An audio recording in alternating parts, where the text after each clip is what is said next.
Tara in a Tantrum.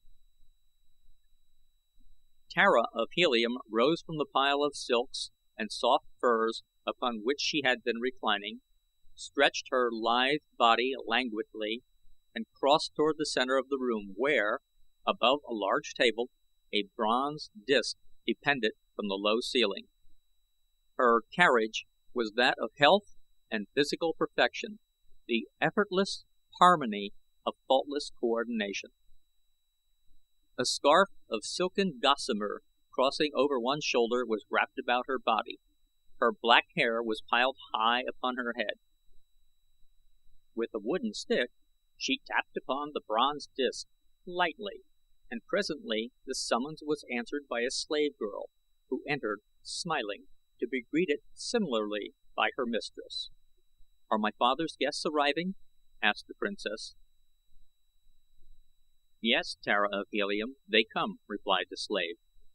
"I have seen Kantos Kan, overlord of the navy, and Prince Soran of Tharp, and Dior Kantos, son of Kantos Kan." She shot a roguish glance at her mistress as she mentioned Dior Kantos' name. "And, oh, there were others. Many have come." "The bath, then, Uthia," said her mistress. "And why, Uthia," she added, "do you look thus and smile when you mention the name of Dior Kantos?" The slave girl laughed gaily. "It is so plain to all that he worships you," she replied. "It is not plain to me," said Tara of Helium. "He is the friend of my brother, Carthoris, and so he is here much, but not to see me. It is his friendship for Carthoris that brings him thus often to the palace of my father." "But Carthoris is hunting in the north with Talu, Jeddak of Okar," Uthia reminded her. "My bath, Uthia!" cried Tara of Helium. "That tongue of yours will bring you to some misadventure yet."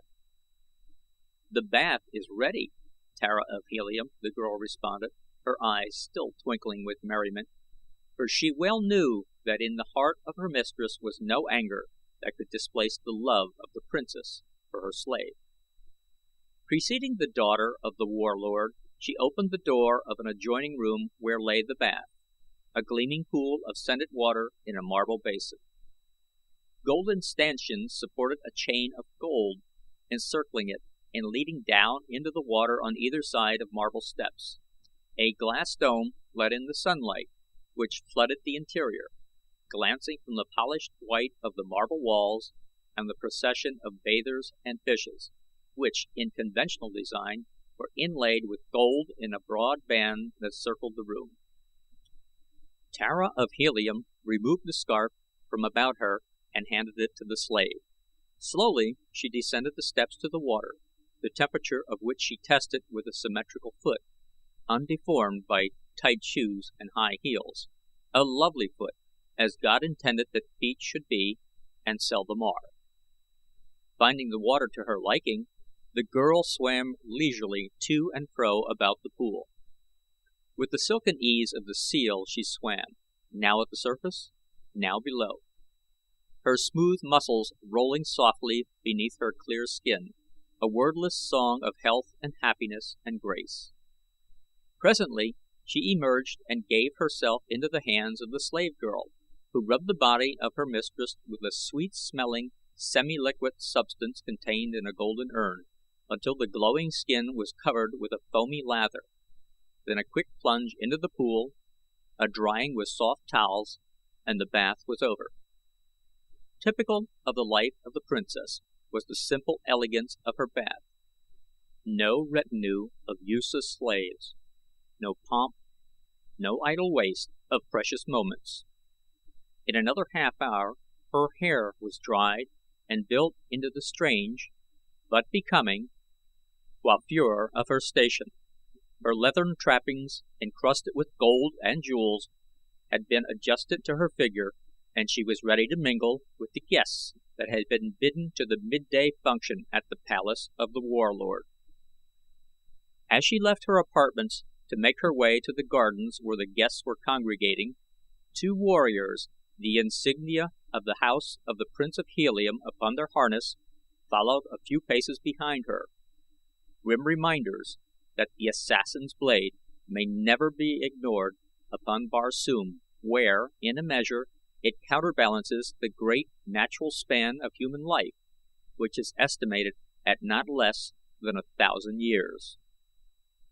As they neared the entrance to the garden, another woman, similarly guarded, approached them from another quarter of the great palace.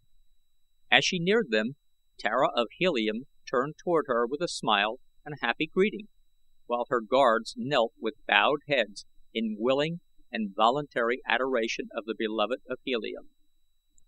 Thus always, solely at the command of their own hearts, did the warriors of Helium greet Dejah Thoris, whose deathless beauty had more than once brought them to bloody warfare with other nations of Barsoom. So great was the love of the people of Helium for the mate of John Carter, it amounted practically to worship, as though she were indeed the goddess that she looked. The mother and daughter expressed the gentle Barsoomian Kaor of greeting and kissed. Then together they entered the gardens where the guests were.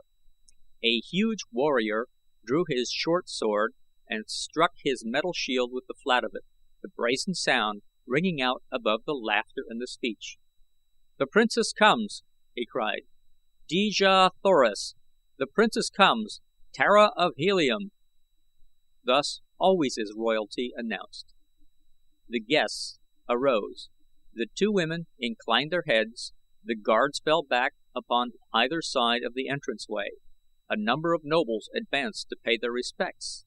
The laughing and the talking were resumed, and Dejah Thoris and her daughter moved simply and naturally among their guests, no suggestion of differing rank apparent in the bearing of any who were there, though there was more than a single jeddak and many common warriors whose only title lay in brave deeds or noble patriotism.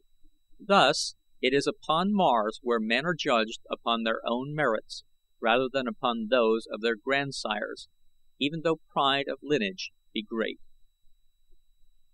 Tara of Helium let her slow gaze wander among the throng of guests until presently it halted upon one she sought. Was the faint shadow of a frown that crossed her brow an indication of displeasure at the sight that met her eyes, or did the brilliant rays of the noonday sun distress her? Who may say? She had been reared to believe that one day she would wed Djor Kantos, son of her father's best friend. It had been the dearest wish of Kantos Kan and the warlord that this should be, and Tara of Helium had accepted it as a matter of all but accomplished fact. Djor Kantos had seemed to accept the matter in the same way. They had spoken of it casually as something that would, as a matter of course, take place in the indefinite future as, for instance, his promotion in the Navy, in which he was now a padwar, or the set functions of the court of her grandfather, Tardos Mors, jeddak of Helium, or death. They had never spoken of love, and that had puzzled Tara of Helium upon the rare occasions she gave it thought, for she knew that people who were to wed were usually much occupied with the matter of love, and she had all of a woman's curiosity. She wondered what love was like. She was very fond of Djor Kantos, and she knew that he was very fond of her. They liked to be together, for they liked the same things, and the same people, and the same books, and their dancing was a joy not only to themselves but to those who watched them. She could not imagine wanting to marry anyone other than Djor Kantos. So, perhaps it was only the sun that made her brows contract just the tiniest bit at the same instant that she discovered Djor Kantos sitting in earnest conversation with Olvia Marthis, daughter of the Jed of Hastor. It was Djor Kantos' duty immediately to pay his respects to Dejah Thoris and Tara of Helium, but he did not do so, and presently the daughter of the warlord frowned indeed. She looked long at Olvia Marthis, and though she had seen her many times before and knew her well, she looked at her today through new eyes that saw, apparently for the first time, that the girl from Hastor was noticeably beautiful, even among those beautiful women of Helium. Tara of Helium was disturbed. She attempted to analyze her emotions, but found it difficult. Olvia Marthis was her friend. She was very fond of her, and she felt no anger toward her. Was she angry with Djor Kantos? No, she finally decided that she was not. It was merely surprise, then, that she felt. Surprise that Djor Kantos could be more interested in another than in herself. She was about to cross the garden and join them when she heard her father's voice directly behind her. "Tara of Helium!" he called, and she turned to see him approaching with a strange warrior whose harness and metal bore devices with which she was unfamiliar. Even among the gorgeous trappings of the men of Helium and the visitors from distant empires, those of the stranger were remarkable for their barbaric splendor. The leather of his harness was completely hidden beneath ornaments of platinum, thickly set with brilliant diamonds, as were the scabbards of his swords and the ornate holster that held his long Martian pistol. Moving through the sunlit garden at the side of the great warlord, the scintillant rays of his countless gems enveloping him as in an aureole of light imparted to his noble figure a suggestion of godliness. "Tara of Helium, I bring you Gahan, Jed of Gathol," said John Carter, after the simple Barsoomian custom of presentation. "Kaor." "Gahan, Jed of Gathol," returned Tara of Helium. "My sword is at your feet, Tara of Helium," said the young chieftain. The warlord left them, and the two seated themselves upon an ersite bench beneath a spreading sorapus tree. "Far Gathol," mused the girl. "Ever in my mind has it been connected with mystery and romance and the half-forgotten lore of the ancients. I cannot think of Gathol as existing today, possibly because I have never before seen a Gatholian. And perhaps, too, because of the great distance that separates Helium and Gathol, as well as the comparative insignificance of my little free city, which might easily be lost in one quarter of mighty Helium," added Gahan. "But what we lack in power we make up in pride," he continued, laughing. "We believe ours the oldest inhabited city upon Barsoom. It is one of the few that has retained its freedom, and this despite the fact that its ancient diamond mines are the richest known, and unlike practically all the other fields, are today apparently as inexhaustible as ever." "Tell me of Gathol," urged the girl. "The very thought fills me with interest." Nor was it likely that the handsome face of the young Jed detracted anything from the glamour of far Gathol. Nor did Gahan seem displeased with the excuse for further monopolizing the society of his fair companion. His eyes seemed chained to her exquisite features, from which they moved no further than to a rounded breast, part hid beneath its jeweled covering, a naked shoulder, or the symmetry of a perfect arm, resplendent in bracelets of barbaric magnificence. Your ancient history has doubtless told you that Gathol was built upon an island in Throxius, mightiest of the 5 oceans of old Barsoom. As the ocean receded, Gathol crept down the sides of the mountain, the summit of which was the island upon which she had been built, until today she covers the slopes from summit to base, while the bowels of the great hill are honeycombed with the galleries of her mines. Entirely surrounding us is a great salt marsh, which protects us from invasion by land, while the rugged and oft-times vertical topography of our mountain renders the landing of hostile warships a precarious undertaking. "That, and your brave warriors," suggested the girl. Gahan smiled. "We do not speak of that except to enemies," he said, "and then with tongues of steel rather than of flesh." "But what practice in the art of war has a people which nature has thus protected from attack?" asked Tara of Helium, who had liked the young Jed's answer to her previous question, but yet in whose mind persisted a vague conviction of the possible effeminacy of her companion, induced, doubtless, by the magnificence of his trappings and weapons, which carried a suggestion of splendid show rather than grim utility. "Our natural barriers, while they have doubtless saved us from defeat on countless occasions, have not by any means rendered us immune from attack," he explained. "For so great is the wealth of Gaethal's diamond treasury that there yet may be found those who will risk almost certain defeat in an effort to loot our unconquered city. So thus we find occasional practice in the exercise of arms. But there is more to Gaethal than the mountain city. My country extends from Polodona, north 10 karads, and from the 10th karad west of Hors to the 20th west, including thus 1,000,000 square haads, the greater proportion of which is fine grazing lands, where run our great herds of thoats and zitidars. Surrounded as we are by predatory enemies, our herdsmen must indeed be warriors, or we should have no herds, and you may be assured they get plenty of fighting. Then there is our constant need of workers in the mines. The Gatholians consider themselves a race of warriors, and as such prefer not to labor in the mines. The law is, however, that each male Gatholian shall give an hour a day in labor to the government. That is practically the only tax that is levied upon them.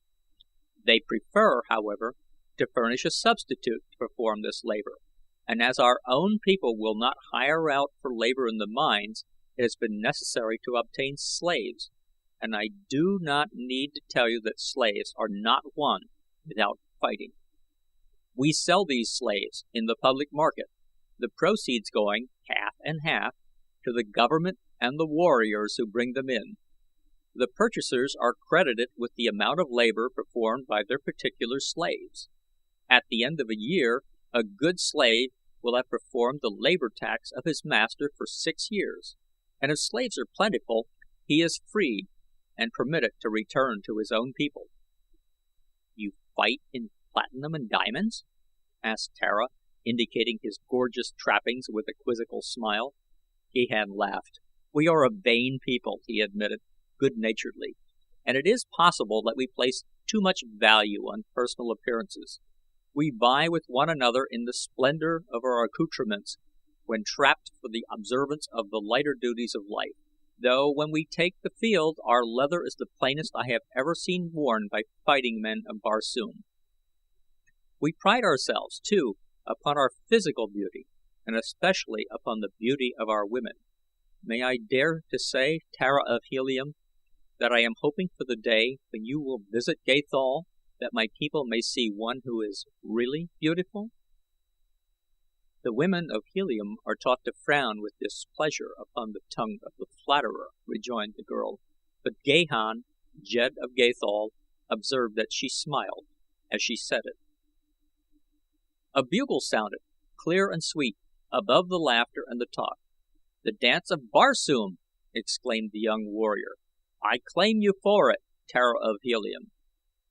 The girl glanced in the direction of the bench where she had last seen Djor Kantos. He was not in sight. She inclined her head in assent to the claim of the Gatholian. Slaves were passing among the guests, distributing small musical instruments of a single string. Upon each instrument were characters which indicated the pitch and length of its tone. The instruments were of skeel, the string of gut, and were shaped to fit the left forearm of the dancer, to which it was strapped. There was also a ring wound with gut, which was worn between the first and second joints of the index finger of the right hand, and which, when passed over the string of the instrument, elicited the single note required of the dancer. The guests had risen, and were slowly making their way toward the expanse of scarlet sward at the south end of the gardens where the dance was to be held, when Djor Kantos came hurriedly toward Tara of Helium. "I claim," he exclaimed as he neared her, but she interrupted him with a gesture. "You are too late, Djor Kantos," she cried in mock anger. "No laggard may claim Tara of Helium, but haste now lest thou lose also Olvia Marthis, whom I have never seen wait long to be claimed for this or any other dance." "I have already lost her," admitted Djor Kantos ruefully. And you mean to say that you came for Tara of Helium only after having lost Olvia Marthis? Demanded the girl, still simulating displeasure. Oh, Tara of Helium, you know better than that, insisted the young man. Was it not natural that I should assume that you would expect me, who alone has claimed you for the dance of Barsoom for at least 12 times past? And sit and play with my thumbs until you saw fit to come for me? She questioned. Ah, no, Djor Kantos. Tara of Helium is for no laggard, and she threw him a sweet smile and passed on toward the assembling dancers with Gahan, Jed of far Gathol.